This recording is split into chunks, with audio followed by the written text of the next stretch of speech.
sudah bergabung di tengah-tengah kita.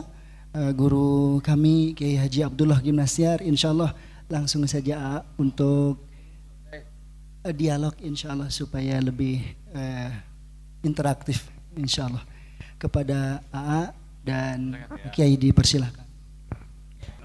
Assalamualaikum warahmatullahi wabarakatuh. Alhamdulillahirabbil alamin. Allahumma shalli ala sayyidina Muhammad wa ala alihi wa ashabihi ajmain. Matur suwun, Mbah. Saya dulu ke sana berapa kali. Ya, sekarang beliau yang hadir ke sini. Sepengetahuan saya, saudara ke sini jauh-jauh ingin bagaimana masjidnya makmur. Ingin membangun ekonomi, begitu? Barusan beliau sudah memberikan panjang lebar. Saya sedikit saja, bahwa komitmen itu datang dari kredibilitas. Jadi kalau jadi anggota DKM atau pengelola masjid, kita harus tahu bahwa orang mau ke masjid itu sederhana. Rumusnya ambak, apa manfaat bagiku. Makin merasa manfaat, dia makin komit. Jadi jangan pernah nyalahkan jamaah kalau tidak ke masjid.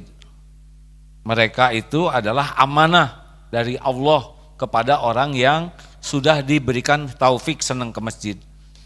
Ya, 3 kuncinya. 1,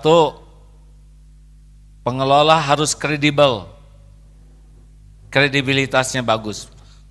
Personalnya bisa dipercaya dan sistemnya bisa dipercaya. Yang kedua sistemnya, tunggu dulu, ini yang kredibel ya.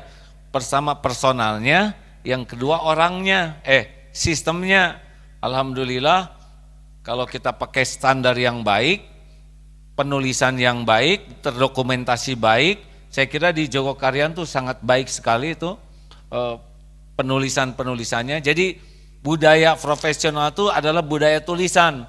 Kalau laporannya masih lisan, nah itu ciri-ciri tradisional ya. 2, kenapa orang komit? Karena puas.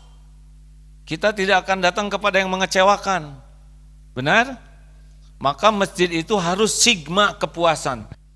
Buatlah orang puas. Karena pelayan itu memang untuk memuaskan. Kalau bisa lebih dari apa yang diharapkan oleh orang. Kalau sama dengan harapan, ya enggak apa-apa. Tapi pelayanannya baik, ramah. Itu luar biasa. 3, 1 apa? Faktor komitmen, kredibilitas. 2, memuaskan. Ini profesionalisme sebetulnya memuaskan tuh, cuman pakai bahasa yang lebih sederhana. Dan yang ketiga, inovatif, hadirin, memberikan hal-hal baru yang membuat orang terinspirasi.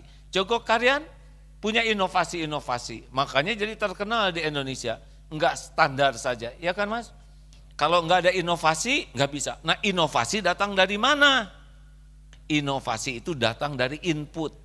Makanya kalau DKM enggak pernah kemana-mana, ya udah gitu terus masjidnya. Wes bener sampean ini ke sini, lalu nanti ke tempat yang lain. Ya, keluar anggaran masjid itu jangan ragu-ragu ngeluarin untuk benchmark, untuk studi banding. Kalau enggak tahu kita udah merasa paling bagus masjid kita. Oleh karena itu Bapak-bapak sekalian, jangan ragu-ragu, jangan mikir keterbatasan uang karena nanti Allah yang mencukupi, ya. Allah kuasa membulak-balik. Makanya jangan suka minta-minta ke makhluk, gak ada wibawa. Gimana Mas pengalaman Jogokarian? Monggo. Baik. Jadi yang pertama tahun 1999 waktu itu saya diminta jadi ketua umum DKM. Yang saya lakukan pertama adalah menghapus donatur. Karena selama ini kan masjid itu hidup dari donatur ke rumah-rumah. Saya tiadakan. Nah orang pada marah, Pak Ustadz ini sudah 3 bulan saya nggak ditagih. Loh kalau mau infak itu saya sediakan kotak infak di depan, besar lubangnya. Karena selama ini masjid itu tidak melayani. Coba Anda bisa bayangkan orang mau infak banyak susah, lubangnya kecil, uangnya harus lipat-lipat dimasukin. Agus ganti lubang Gus. Ya.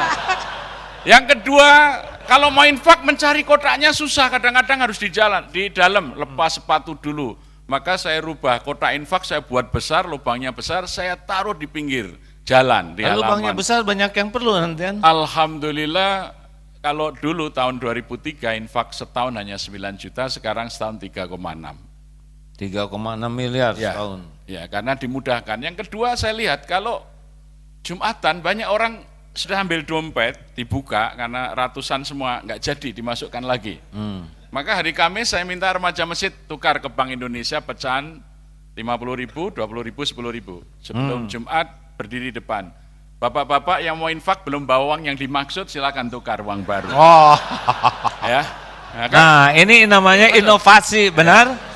Ini inovasi nggak kepikir oleh saudara ya, karena saudara jarang sumbang segitu. Nah, ini namanya melayani. Jadi infak saja tidak dilayani. Nah, ketika Masjid Al-Falah Darmo Surabaya itu studi banding ke Jogokarian, dia lebih inovatif.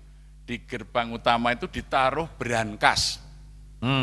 Jadi 2017 itu baru 200 miliar satu tahun, 2018 sudah 500 miliar setahun. Banyak itu di brankas itu 200-an juta bendelan apa masuk itu. Karena tidak sulit berinfak. Di masjid kita ini sudah lubangnya kecil, tempatnya disembunyikan, maka infak itu dipermudah. Oke, stop Mas. Jelas ya bahwa beliau ini berinovasi. Yang tadinya dijemput ke sana sekarang dimudahkan. Lubang yang biasanya kecil, maling paling senang dengar ini Mas. Tangan saya muat enggak ya katanya. Gimana maling? Kita adakan waktu itu karena duit belum ada, saya buat piket ronda. Jadi 24 jam dirondai itu masjid itu. Jadi ya sekarang alhamdulillah kita sudah bisa bayar security. Jadi 24. Kemudian di samping 24 jam buka, kemudian di samping itu ya kita ada edukasi kecil-kecil kepada masyarakat. Jadi kalau Anda masih berinfak para pejuang, pahlawan, Anda akan ekonominya perjuangan terus. Tapi kalau Anda mau berani berinfak proklamator, insya Allah Anda merdeka dari kesulitan ekonomi, gitu kira-kira. Oh, jadi diedukasi mau jadi pejuang atau proklamator gitu. Jadi si kotak infaknya ditaruh di luar, Mas? Di luar, ya, di luar. Di luar, dan lubangnya agak lebih besar gitu. Ya, dan itu menarik, sekarang ini, ya rata-rata infak Jumat itu, kalau dulu hanya 200.000, sekarang rata-rata 13 juta, dan yang 8 juta itu 100-an ribu. Jadi lebih banyak yang infak 100.000 daripada yang pecahan di bawah. Itu yang nuker-nuker uang di luar gitu? Ya, sebelum Jumatan, jadi menyambut mereka yang mau Jumatan. Jadi standarnya 50 gitu Pak. Makanya mahasiswa jarang Jumatan di sana ya? Oh banyak. Lebih banyak, karena apa? Karena kalau Jumatan tidak hanya mahasiswa, pelajar banyak, karena Jumat kita sediakan makan siang. Oh. Jadi supaya menarik anak-anak muda gitu, dia datang kalau Jumatan lebih awal supaya tidak Bisa sampai berapa banyak yang tersedia tuh Mas? 1.400 sesuai dengan kapasitas masjid, kecuali kalau Jumat Kliwon khas kami. Kalau orang Jawa kan ada pasaran tuh, untuk mengingat saja Jumat Kliwon kita potong kambing, jadi makan nasi kambing gitu. Nah uangnya dari mana Mas? Uangnya orang kan pada nanya, Pak Ustadz sekarang kok pakai makan ini, terus gimana kalau kita mau bantu? Saya sediakan di luar juga infak sego Jumat, maksudnya nasi Jumat itu selalu saldo, tidak pernah kurang. Dengar, jangan takut miskin, Allah yang menggerakkan. Kita mah ngebayangkan ngejamu 1.400 udah kaget. Dari mana duitnya ya kan? Ya makanya gini Kak, saya sampaikan, tidak mungkin masjid makmur kalau DKM-nya itu berpikir cara orang miskin, tidak bisa. Orang mau ngasih makan di masjid, jangan di masjid nanti karpetnya kotor, itu cara orang miskin. Kalau orang kaya besok beli baru kalau kotor gitu, kira-kira begitu. Cara berpikirnya begitu. Ya. Garis bawahi kawan-kawan ya, berarti kan yang tadi kredibilitas, memuaskan dan inovatif, betul tidak? Dengan adanya inovasi memberi makan siang dan orang tahu ini pengelolaan uangnya benar, itu akan terjadi komitmen, betul nggak Mas? Ya, alhamdulillah. Nggak pernah kurang kan itu biaya? Selalu saldo. Selalu saldo teh maksudnya apa? bersisa. Artinya uangnya itu selalu lebih dari kebutuhan. 1.400 ngabisin berapa itu uang, Mas? Kira-kira satu kali Jumat itu kita nggak lebih dari 7 juta. 7 juta? Karena itu kita menghidupkan ekonomi warga miskin. Jadi janda-janda miskin itu kita beri modal, kompor, alat masak, kemudian kalau hari Jumat sama Ahad kita minta buat, kalau Ahad kita sediakan subuh sarapan pagi, kalau Jumat makan siang. Nah ini mereka yang masak, mampu berapa? Oh saya bisa 300 bungkus saja Pak, saya 200, saya 500. Ini mereka jadi punya pekerjaan untuk menghidupi. Agus? Gus? Kita baru 200, 300 nih, 1.000 Gus. Ya, Jumat ke hari ini hari apa? Alhamdulillah udah lewat. Jumat depan 1.000. Emang satu bungkus berapa? Jadi itu dimasak oleh masyarakat. Jadi lebih murah ya. Sangat murah ya. Jadi itu pemberdayaan ekonomi. Semakin sering ada makan di masjid, berarti semakin banyak orang sering dapat pekerjaan. Jadi itu yang terus kita upayakan, kalau bisa tiap hari nantinya. Jadi ini bertahap, hari Jumat, hari Ahad, kalau kajian-kajian juga selalu makan, terutama untuk kajian remaja, karena saya punya semboyan, orang Jawa bilang, cah nom kuwi doyan sego, ra doyan swara. Gitu. Jadi anak muda itu suka dikasih nasi, tidak dikasih nasihat. Oh, ojo ngono to Mas. Baik, ini kita baru menjamu, kali ini jamu ya Gus ya. Ini kan asalnya bayar nih Mas. Tidak. Wah, cuma 600 orang yang Tadi yang proposal juga. Jadi ketika 2003 kami bongkar masjid lama, anggaran kami karena masjid kampung cuma kecil, 250 juta. Saya bilang, kita nggak usah buat proposal permohonan. Karena di meja wali kota, gubernur itu dananya sedikit, proposal terlalu banyak. Di mejanya Allah itu hartanya banyak, proposalnya sedikit. Jadi proposalnya itu kepada Allah saja. Jadi jam 3 ada nawal tuh kita umumkan, panitia pembangunan dan takmir, marilah saatnya mengajukan permohonan kepada Allah agar masjid ini segera selesai. Alhamdulillah target 250 juta 1 tahun, 11 bulan melalui kotak infak itu sudah masuk 2,1 miliar. Ya Alhamdulillah kemarin terakhir pengalaman ini. Jadi di Jalan Jogokarya 68 itu kira-kira 100 meter dari masjid. Itu ada rumah besar bagus mau dijual, mau dibeli oleh Yayasan Siloam untuk rumah sakit 5 lantai.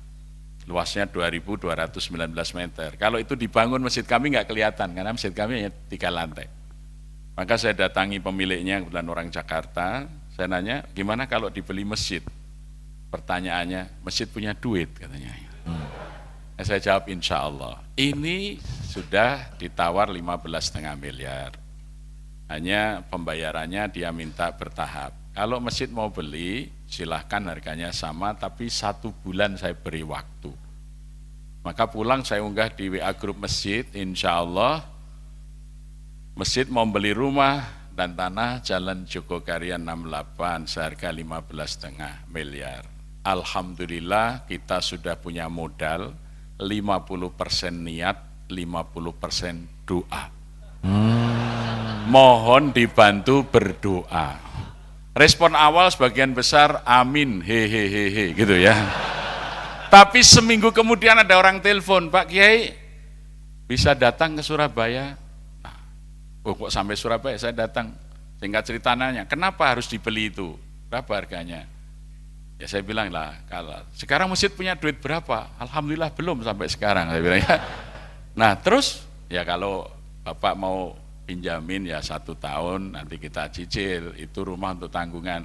Ternyata minggu kedua beliau telepon, ini kami sudah sepakat, kami nggak bisa minjamkan uang, tapi kami saja yang beli dan kami serahkan ke masjid. Hari ke-23 sudah transaksi lunas. Masya Allah, Alhamdulillah. Ya. Jadi rekan-rekan, Ana inda dzanni abdi bi. Aku sesuai dengan prasangka hambaku. Jadi hal yang sangat penting bagi pengelola masjid, keyakinan akan kekuasaan Allah, kekayaan Allah, kemahahebatan Allah. Banyak panitia yang rapat pembangunan masjid sedikit nyebut nama Allahnya, lebih banyak nyebut nama donaturnya, ya kan? Ini donatur yang mana yang bisa nyumbang? Harusnya tenang, setiap donatur itu Allah yang menggerakkan. Seperti yang dari Surabaya, itu kan hamba Allah, dia nggak punya apa-apa. Ada juga uang milik Allah yang dititipkan kepada beliau. Mungkin beliau pernah nolong seseorang, didoakan sehingga dapatlah hidayah bisa berwakaf seperti itu. Jatuhnya ke Masjid Jogokarian. Jadi mau dipakai apa tuh Mas tanah depan itu? Untuk sekolah imam dan takmir masjid. Oh, sekolah imam sama dong dengan di sini. Kita juga mau ada institut manajemen masjid. Ya, alhamdulillah kemarin kami juga Kita belum ada bersama tanahnya. Ustadz Soleh Drehem, kita merintis di sana akademi masjid. Alhamdulillah pada saat seminar gini ada yang wakaf 2 hektar dan kemudian ada muhsinin yang akan membangunkan dan memberi dana 30 miliar. Saya disuruh mencari kontraktornya sekarang. Alhamdulillah. Ini masalahnya yang hadir ini mah rata-rata ngarap-ngarap wakaf lagi hadir. Yang kedua nih, masalah ibadahnya anggota DKM Mas. Waqomat sholah. Ya, jadi di sana kita gerakkan tidak hanya pengurus tetapi juga warga. Jadi saya mulai tahun 99 itu saya buat dulu pendataan. Jadi objek dakwah kita itu Kampung Jogokarian, waktu itu penduduknya 907 KK, yang 215 KK itu non-muslim, tapi semuanya kita sebut jamaah masjid, yaitu jamaah ijabah dan jamaah dakwah. Jadi yang belum ke masjid dan non-muslim itu disebut jamaah dakwah. Kemudian jumlah jiwanya waktu itu 2.973 jiwa. Yang mukalaf artinya muslim yang sudah wajib sholat, itu ada 1.839. Dari 1.839 yang sudah wajib sholat itu yang belum sholat masih 816. Maka pelayanan pertama yang kami lakukan adalah membuat gerakan mensolatkan orang hidup. Jadi yang 816 ini saya bentuk tim 17 karena sholat itu 17 rakaat lah simboliknya begitu. Kita datang dari rumah ke rumah. Kalau dulu petugas masjid ke rumah minta sumbangan, sekarang kami nggak boleh. Datang mengajak sholat, menawarkan kalau mau belajar sholat, kapan waktunya, dari masjid ada yang datang mengajarin sholat. Alhamdulillah tahun 2005 itu tinggal 315, tahun 2009 tinggal 27, itu gerakan mensolatkan orang hidup. Kami berpikir, kalau kita memotong mata rantai orang tidak sholat, suami istri yang tidak sholat, kemudian sholat dengan gerakan kita, insya Allah anaknya sholat, cucunya sholat, buyutnya sholat. Ini pekerjaan yang menjadi tanggung jawab masjid. Inilah adzan yang sesungguhnya, tidak hanya meneriakkan hayya 'alas sholat, tapi ini melakukan gerakan hayya 'alas sholat. Nah kemudian yang belum ke masjid, saya buat undangan mulai tanggal 15 Mei tahun 2000, itu saya buat undangan seperti undangan perkawinan, saya cetak yang bagus, by name saya antar ke rumah-rumah dengan tim, mengharap kehadiran Bapak Ibu Saudara sholat berjamaah di masjid 5 waktu, mulai subuh, adzan jam 4.31. Saya kutipkan hadis-hadis sholat, keutamaan sholat berjamaah di masjid. NB, setiap subuh kami sediakan kopi susu. Jika sepatu, sendal, sepeda motor Anda hilang di masjid, akan kami ganti baru dengan merek yang sama. Dan selama 40 hari, setiap subuh kami sediakan door prize. Waktu itu saya banyak dikritik. Ustadz, nanti kalau orang terpaksa ke masjid, terpaksa sholat, karena hadiahnya gimana? Saya sambil kemudian menjawab begini, terpaksa masuk surga itu masih lebih enak daripada dengan ikhlas masuk neraka. Saya bilang, Stop, wah ya, jelas ya, wa aqomas sholah, pokoknya darinya mah surat atau ayat 18. Nah, beliau pendataan. Ayo, Gus, punya data nggak kita? Hah? Data yang nyumbang? Data yang ada masyarakat, data yang sudah sholat, yang belum sholat. Ya, ayo sudah punya data belum? Belum. Nah, pengalaman beliau. Ada yang menarik ini ya. Jadi ketika kita datangi, mereka menyatakan, wah terima kasih Pak Ustadz, ini sudah lama pengen belajar sholat, saya itu bingung mau belajar kemana. Lewat masjid, di masjid-masjid tidak pernah ada pengumuman kursus sholat setiap hari apa, nggak ada. Saya lihat iklan koran, ada iklan kursusnya nari, kursus musik, kursus bahasa Inggris, nggak ada satupun iklan menerima kursus sholat. Jadi masjid ini datang gembira sekali. Jadi ini kemudian alhamdulillah kami bekerja sama dengan Kedaulatan Rakyat. Sudah tahun keempat ini, kalau Ramadan kita adakan kursus sholat, pesertanya rata-rata 3.000 sekarang ini. Ya, terus wa'atu zakah kan ayat berikutnya. Jadi kami yang ilmunya terbatas itu mencoba memahami secara awam saja. Saya ajak masyarakat itu selesai sholat terus berzakat. Bukan zakat dalam artian syariat yang ditentukan nisab dan haulnya, tapi selesai sholat mensucikan diri dengan berzakat. Jadi kalau misalnya ada satu orang sholat, kemudian zakat 1.000, nanti sholat duhur 1.000, sholat asar 1.000, paling tidak sehari itu dia 5.000 rupiah. Kalau sebulan 150.000 rupiah. Tapi ada jamaah saya yang habis sholat 50.000, habis sholat 50.000, sehari 250.000. Jadi dana masjid nggak pernah kurang. Jadi saya hanya mempraktekkan karena perintah Allah itu aqimis sholah wa atuz zakah, ini berkait. Jadi saya hanya memahami sederhana saja. Jadi sebaiknya kita itu kalau selesai sholat zakat untuk membersihkan harta dan jiwa kita, kira-kira begitu. Tahun 2003 itu terjadi ada jamaah masjid saya stroke di masjid, keluarga miskin. Kita bawa dari masjid ke rumah sakit. Rumah sakit bilang ini harus operasi Pak, operasi otak. Biayanya 25 juta, siapa yang tanggung jawab ini? Kita bilang masjid Pak. Masjid punya kas berapa waktu itu? Hanya 30 juta, ya sudah gunakan untuk ini semuanya. Yang 5 juta serahkan keluarganya karena nggak mampu, biar kalau nengok ke rumah. Gimana Pak? Kita nolkan saldo kita, nanti insya Allah ada uang. Jadi sejak itu Jogokarian dikenal sebagai masjid dengan saldo nol, itu awalnya begitu. Nah maka sekarang kalau ada uang masjid, segera apa yang bisa dilakukan oleh masjid untuk masyarakat.